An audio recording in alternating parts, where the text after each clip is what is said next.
नमस्कार दोस्तों। आज की कहानी है छोटी बहू। तुम बड़ी बहू से पहले प्रेग्नेंट मत हो जाना। तुमसे तो एक औलाद तक पैदा नहीं हुआ, बस ननंद के घर में बैठकर खाना ठूसती जाओ और गुब्बारे की तरह फूलती जाओ। इतनी हरी भरी हो गई हो, आखिर कब तक यूं ही सूनी गोद लिए घूमती रहोगी बहू। ये शब्द कोई साधारण वाक्य नहीं थे, ऐसे तीर थे जो हर सुबह बिना आवाज किए ममता के सीने में उतर जाते थे।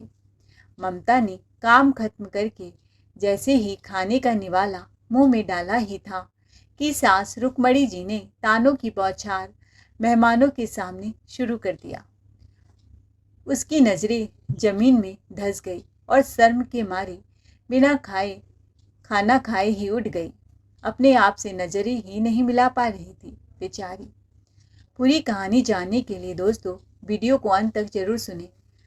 ममता भाभी, आपको मेरे बेटे के नामकरण की रस्म में बुलाया गया है। इसका मतलब यह नहीं कि आप इस घर की मालकिन बन जाए। आपने मेरे बेटे को गोद में उठाने की हिम्मत कैसे की? पारुल चिल्ला कर बोली। ममता घबरा कर बोली, दीदी, बच्चा जोर जोर से रो रहा था, कमरे में कोई नहीं था, इसीलिए मैंने बस उसे चुप कराने के लिए उठा लिया गोद में। पारुल की आवाज़ और तेज हो गई। तो क्या आप मुझे आवाज़ नहीं लगा सकती थी? मैं बगल वाले कमरे में बैठकर मेकअप करवा रही थी। अपनी काली नज़र उस पर डालना जरूरी था। हमें ये हमदर्दी बिल्कुल रास नहीं आती भाभी। दूर रहो मेरे बच्चे से। 5 साल बीत गए आपके शादी को और आज तक आपकी गोद सुनी है। अरे, जिसकी झोली खाली हो उसकी नज़रें सबसे पहले दूसरों के बच्चों पर ही पड़ती है। पारुल एक कदम और पास आकर फुसफुसाई, याद रखो, मेरा बेटा कोई खिलौना नहीं कि हर सूनी गोद उसे भरने चले। हमारे बच्चे से दूर रहो। पारुल ने बौवे चढ़ाकर कहा, भाभी, इस घर में काम की कोई कमी नहीं है। आपको यहाँ आराम फरमाने के लिए नहीं, हाथ बटाने के लिए बुलाया गया है। रसोई संभालनी होगी, मेहमानों की खातिरदारी करनी होगी। आखिर कोई तो होगा जो इस घर की जिम्मेदारियां उठाएगा। फिर आईने में अपना मेकअप देखते हुए तिरछी मुस्कान के साथ बोली, अब देखिए, मैं तो अपने मेकअप और तैयारियों में लगी हुई हूँ, तो बताइए रसोई कौन संभालेगा? मेहमानों की सेवा सत्कार कौन करेगा? इतना कहकर वह अचानक सख्त लहजे में बोली, और हाँ भाभी, एक बात कान खोलकर सुन लीजिए, मेरे बेटे के आस पास भी मत भटकिएगा। अपनी परछाई तक उसे छूने मत दीजिए। मैं नहीं चाहती आपकी नज़र मेरे बच्चे पर पड़े। पारुल ने अपनी छोटी भाभी से कहा, छोटी भाभी, बच्चों को आप तुरंत गोद में ले लो और ध्यान रहे बड़ी भाभी को इसके करीब भी मत आने देना। ममता की आंखों से आंसू चुपचाप बह निकले। वो बहुत कुछ कहना चाहती थी पर गला जैसे सूख गया था। वह बाज है तो उसे सब लोग मुंह पर कितना सुनाते हैं, उसकी पीड़ा को कोई नहीं समझता है। जिस देवरानी की शादी को अभी 2-4 महीने ही हुए थे, सपना, उसे भी ममता के लिए कहे गए वो शब्द सीधे दिल में चुभ गए। उसका मन किया कि वह खड़ी होकर हर जहर भरे ताने का जवाब दे दे, पर वो ननद के घर में कोई तमाशा खड़ा नहीं करना चाहती थी। थोड़ी देर बाद जब सब मेहमान आ गए तो रुक्मणी जी बोली, अरे बड़ी बहू, नामकरण का रस्म शुरू होने वाला है, तो बच्चे के सामने से हट जा। शुभ काम में मनुष्य शकल दिखाने की जरूरत नहीं होती। रुक्मणी जी ने तिरछी नज़र से देखते हुए आगे कहा, जा किचन में घुस और नाश्ते का सामान सहेज। ननद के घर में काम की कमी नहीं है, इसीलिए तो तुझे यहाँ घसीट कर लाई हूँ, वरना तुझ जैसी बाज को मैं इस घर की डेयरी भी न लागने देती। ममता को अपनी ननद पारुल से कहीं ज्यादा सास रुक्मणी जी का बर्ताव खलता था। पारुल के ताने तो कभी कभी चुभते थे, पर रुक्मणी जी का जहर सीधे उसकी रूह तक उतर जाता था। त्यौहार हो या कोई रीति रिवाज, पड़ोसी हो या मेहमान, हर भीड़ में वो ममता की बेइज्जती करना अपना अधिकार समझती थी। अब तक इस घर को वारिस भी नहीं दे पाई थी। ये वाक वो यूं ही उछाल देती जैसे कोई अपराध गिना रही हो। खैर, नामकरण की रस्म अच्छे से पूरी हो गई। सब लोग पंगत में बैठकर खाना खाने लगे। ममता ने चुपचाप सबको खाना परोसा, फिर आखिर में खुद भी थाली लेकर बैठ गई। तभी रुक्मणी जी की जुबान एक बार फिर जहर उगलने लगी। एक बच्चा तो पैदा नहीं हो रहा है और देखो खाली बैठे बैठे कैसी हरी भरी बन रही है, खाना ठूसे जा रही है। अरे ऐसे खाना खाने का आखिर क्या फायदा। ये शब्द सीधे ममता की आत्मा पर पड़े। उसकी नजरें अपने आप नीचे झुक गई और निवाला मुंह के अंदर ही अटक कर रह गया। ममता रोती हुई खाने की थाली छोड़कर वहां से चली गई। घर लौटी तो छोटी बहन सपना हिम्मत करके बोली, माँ जी ऐसे सबके सामने दीदी का अपमान करना ठीक नहीं है, आखिर वो भी तो इंसान है। रुक्मणी जी दहाड़ पड़ी, अरे चुप कर, कल की आई हुई छोरी मुझे ज्ञान देने चली है। आंखें तरेरते हुए बोली, बहुत फिक्र है ना तुझे इसकी, तो सुन ले, जब तक बड़ी बहू माँ नहीं बन जाती तुझे माँ बनने की कोई ज़रूरत नहीं है। इसके लिए दिल में बहुत दया है तो प्रेग्नेंट होने की कोशिश मत करना जब तक बड़ी बहू प्रेग्नेंट नहीं हो जाती, समझी। अब जाओ, मुझे आराम करना है, फालतू का ज्ञान अपने पास रख।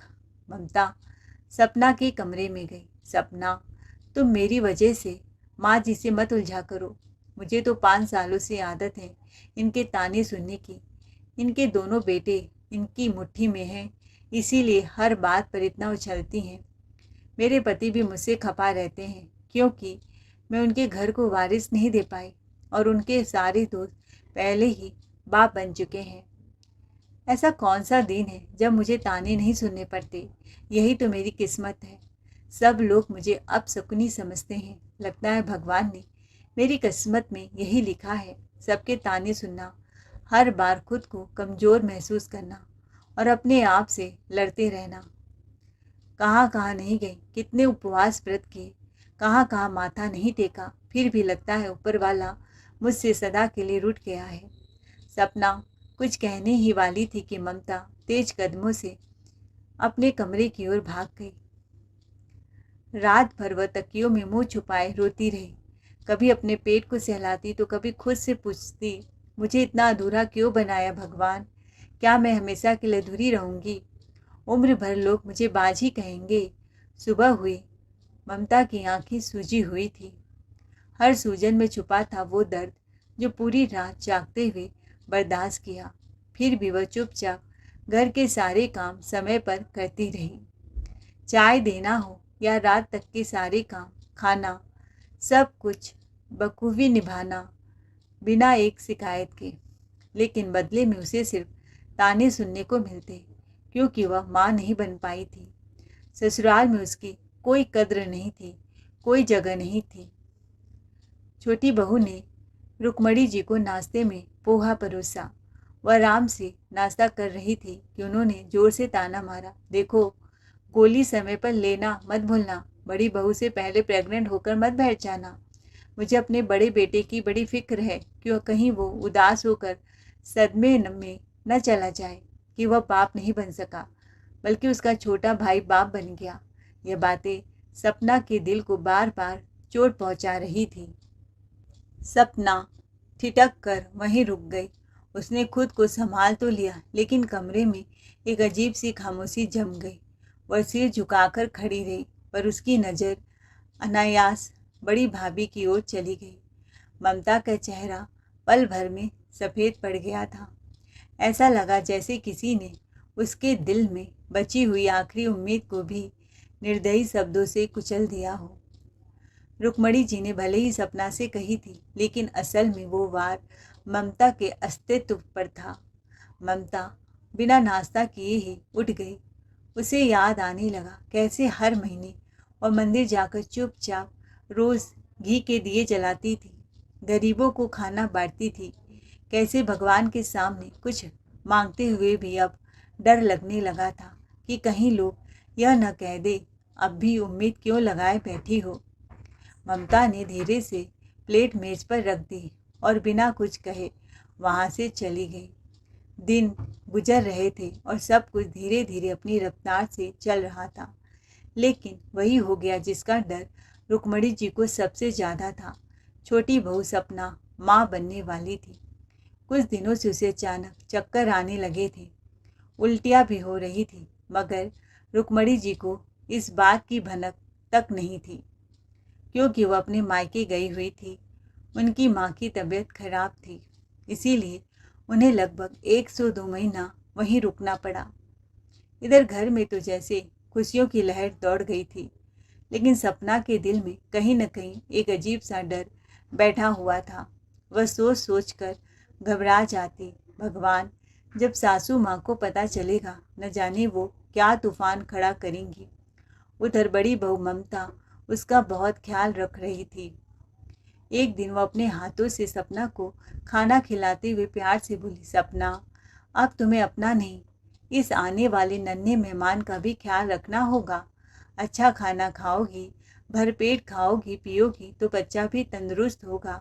अगर ध्यान नहीं रखा तो बच्चा कमज़ोर हो जाएगा, और मैं नहीं चाहती कि इस घर का वारिस कमज़ोर पैदा हो।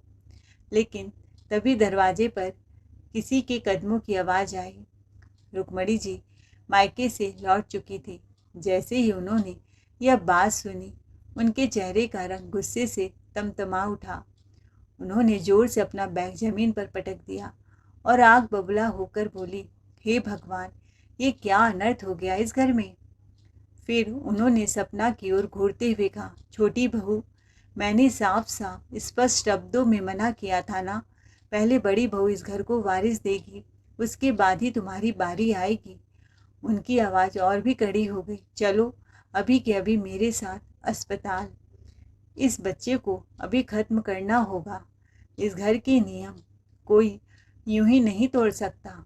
सपना के हाथ कांपने लगे और ममता अवाक खड़ी सब कुछ देखती रह गई। सपना रोते रोते रुक्मणी जी के पैरों में गिर पड़ी। कपकपाती आवाज़ में बोली, माँ जी, ये आप क्या अनर्थ करने जा रही हैं। मेरा बच्चा तो अभी इस दुनिया में आया भी नहीं है, और आप उसे मेरी कोख में ही मार देना चाहती हैं। ये सिर्फ पाप ही नहीं, कानूनी अपराध भी है। डॉक्टर ने मुझे सख्त बेड रेस्ट करने को कहा है। मेरी तबीयत पहले से भी बहुत कमज़ोर है, और अगर इस हालत में गर्भ गिराया गया तो मेरे जीवन को भी खतरा हो सकता है माँ जी। लेकिन रुक्मणी जी का दिल जैसे पत्थर बन चुका था। रुक्मणी जी कड़क आवाज़ में बोली, मुझे कोई बहाना नहीं सुनना छोटी बहू, अभी कभी दवा मंगवाती हूँ, और तुझे यह गर्भ गिराना ही पड़ेगा। इस घर के नियम कोई नहीं तोड़ सकता। तभी पास खड़ी ममता से रहा नहीं गया। ममता हाथ जोड़े आंखों में आंसू लिए बोली, माँ जी, मेरी वजह से मेरी देवरानी को इतना कष्ट मत दीजिए। अगर इसका बच्चा आएगा तो क्या मैं माँ नहीं बन जाऊंगी? बड़ी मम्मी कहेगा मुझे। उस बच्चे में भी तो मेरी ममता होगी। रुक्मणी जी झल्ला उठी गुस्से में, चुप रहो ममता, तुम्हें क्या पता मेरे बड़े बेटे का दर्द। बेचारा दिन रात उदास रहता है। उसका सूना घर देखकर मेरा कलेजा फट जाता है। मैंने कितनी बार उससे कहा दूसरी शादी कर ले, लेकिन वो नहीं माना। अपने सारे गम दिल में दबाकर ही जी रहा है। उसका दर्द सिर्फ मैं ही जानती हूँ। इतने में रुक्मणी जी का छोटा बेटा अंदर से रोहित आया और गुस्से में हैरानी से बोला, मम्मी, ये सब क्या हो रहा है। मैं बाप बनने वाला हूँ और आपको जरा से भी खुशी नहीं। उल्टा आप मेरे बच्चे को इस दुनिया में आने से पहले ही खत्म करना चाहती हैं। उसकी आवाज़ और भी कठोर हो गई। सुन लीजिए मम्मी, अगर मेरे बच्चों को कुछ भी हुआ तो मैं इस घर को हमेशा के लिए छोड़कर चला जाऊंगा। यह सुनते ही रुक्मणी जी के हाथ पांव कांपने लगे। अपने बेटे को खोने का डर उनके चेहरे पर साफ दिखाई देने लगा। रोहित ने फिर कहा, क्यों मम्मी, जब मैं घर छोड़ने की बात करता हूँ तो आपको बहुत बुरा लगता है, लेकिन जब आप मेरे ही बच्चे को इस दुनिया में आने नहीं देना चाहती तो क्या आपको लगता है मुझे अच्छा लगेगा। रुक्मणी जी बिल्कुल स्तब्ध रह गई। उनके पास अब कोई जवाब नहीं था। कुछ पल खामोश खड़ी रहने के बाद वह चुपचाप मुड़ी और भारी कदमों से अपने कमरे की ओर चली गई। थोड़ी देर बाद सपना धीरे धीरे कदम रखती हुई चाय की ट्रे लेकर रुक्मणी जी के कमरे में पहुंची। उसने कप उनके सामने रखते हुए धीरे से कहा, मम्मी जी, आपकी चाय। रुक्मणी जी ने चाय का कप उठाया और एक घूंट लिया। फिर तीखी नजरे से सपना को देखते हुए बोली, सुन बहू, अब जब तेरे पेट में इस घर का वारिस पल रहा है ना, तो मेरी एक बात कान खोलकर सुन ले। आज के बाद बड़ी बहू ममता से दूर ही रहना। उसकी परछाई भी तेरी कोख पर नहीं पड़नी चाहिए। कहीं उसकी नज़र तेरे होने वाले बच्चे को लग गई तो अच्छा नहीं होगा, समझी? सपना एक पल के लिए चौंक गई, फिर धीरे से बोली, ठीक है मम्मी जी, वैसे भी डॉक्टर ने मुझे कंप्लीट बेड रेस्ट करने को कहा है। आप दीदी को बुला लीजिए, वो मेरी थोड़ी बहुत सेवा देखभाल कर लेंगी। इतना सुनते ही रुक्मणी जी भड़क उठी, नाक सिकोड़ती हुई बोली, मेरी बेटी, अरे उसके खुद के सिर पर छोटा बच्चा है, वो तेरी सेवा करने क्यों आएगी? उसे और कोई काम नहीं है क्या? सपना ने मासूमियत से कहा, तो फिर मम्मी जी आप ही मेरी थोड़ा देखभाल कर दीजिएगा। यह सुनते ही रुक्मणी जी झल्ला कर बोली, मैं करूँगी तेरी सेवा? अरे बहू, मेरी उम्र देखी है तूने? क्या अब इस उम्र में मुझसे झाड़ू पोछा, खाना पीना और तेरी सेवा करवाई जाएगी? माँ बनने जा रही है या रानी बनकर बैठने? माँ बनने का मतलब यह नहीं कि सब तेरे पीछे पीछे घूमते रहे। सपना चुपचाप से झुकाकर खड़ी रह गई। अरे बहू, डॉक्टर लोग तो ऐसे ही डराने के लिए बोल देते हैं। कोई पहली औरत नहीं है जो माँ बनने जा रही है। क्या अब तेरे माँ बनने पर पूरा घर तेरी जी हजूरी करता फिरेगा? थोड़ा बहुत हाथ पैर चलाने से कोई आसमान नहीं टूट पड़ता। इतनी भी नाजुक मत बनो कि हर काम के लिए दूसरों का मुंह ताकना पड़े। अब खड़ी खड़ी मेरा मुंह क्या देख रही हो? जाओ, अपने कमरे में जाओ और थोड़ा आराम करो। और हाँ, याद रखना, घर में रहना है तो थोड़ा काम धाम भी करना पड़ेगा। सिर्फ रानी बनकर बैठने से घर नहीं चलता। अब समय धीरे धीरे बीतता रहा और देखते ही देखते 7-8 महीने गुजर गए, लेकिन रुक्मणी जी का रवैया जरा भी नहीं बदला। उन्होंने कभी यह भी जरूरी नहीं समझा कि एक कप चाय या दूध ही बहू के कमरे में भिजवा दे। दिन भर आंगन में चारपाई डालकर पड़ोस की औरतों के साथ गपशप और पंचायत करने में ही उनका समय निकल जाता। उधर सपना की हालत दिन ब दिन बिगड़ती जा रही थी। 8वें महीने तक आते आते उसके पैरों में इतनी सूजन आ गई थी कि उसे उठने बैठने और चलने फिरने में भी भारी तकलीफ होने लगी थी। लेकिन उस घर में अगर किसी को उसकी सच में परवाह थी तो वह थी ममता। ममता ही चुपके चुपके उसके कमरे में खाना लेकर जाती, दवा देती और उसका हाल पूछती, क्योंकि अगर वह रुक्मणी जी के सामने जाती तो वह तुरंत बरस पड़ती। रुक्मणी जी ताने भरे लहजे में बोली, बहुत लाड आता है बहू अपनी देवरानी पर। इतनी ही ममता उमड़ रही है तो दिन रात उसकी सेवा करती रहो।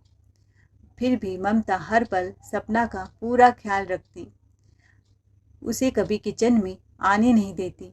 8 महीने पूरे होने वाले थे कि एक दिन रुक्मणी जी ने अपनी बेटी को फ़ोन मिलाया।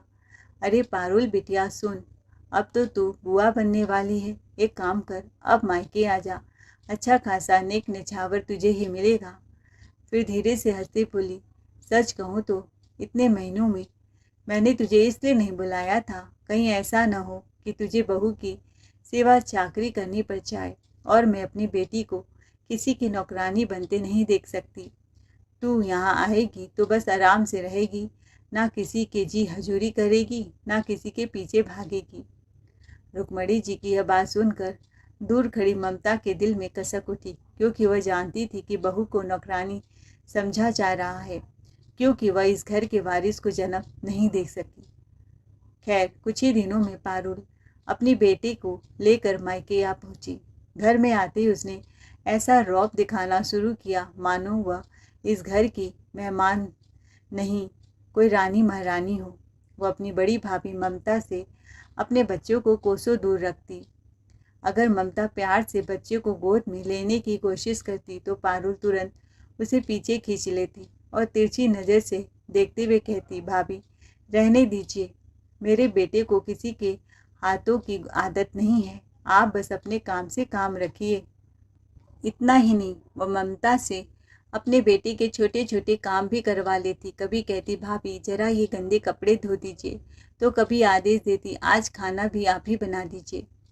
मैं सफ़र करके आई हूँ, बहुत थक गई हूँ। लेकिन जब ममता प्यार से उसके बेटे को खाना खिलाने की कोशिश करती तो पारुल तुरंत बच्चे को अपनी ओर खींच लेती। भाभी रहने दीजिए, मेरा बेटा ऐरो गैरो से खाना नहीं खाता। पारुल के चेहरे पर घमंड साफ झलकता था। उसे इस बात का बहुत अभिमान था कि उसने एक बेटे को जन्म दिया है और वह हर समय ऐसे बर्ताव करती जैसे ममता उससे किसी बात में कम हो।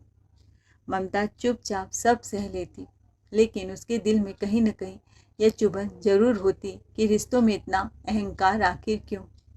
समय बीतता गया, पारुल अपने घमंड में डूबी रहती। लेकिन एक दिन अचानक ऐसी अनहोनी हो गई जिसकी किसी ने कल्पना भी नहीं की थी। उस दिन रुक्मणी जी बाजार गई थी। पारुल अपने बेटे के साथ छत पर बैठी थी।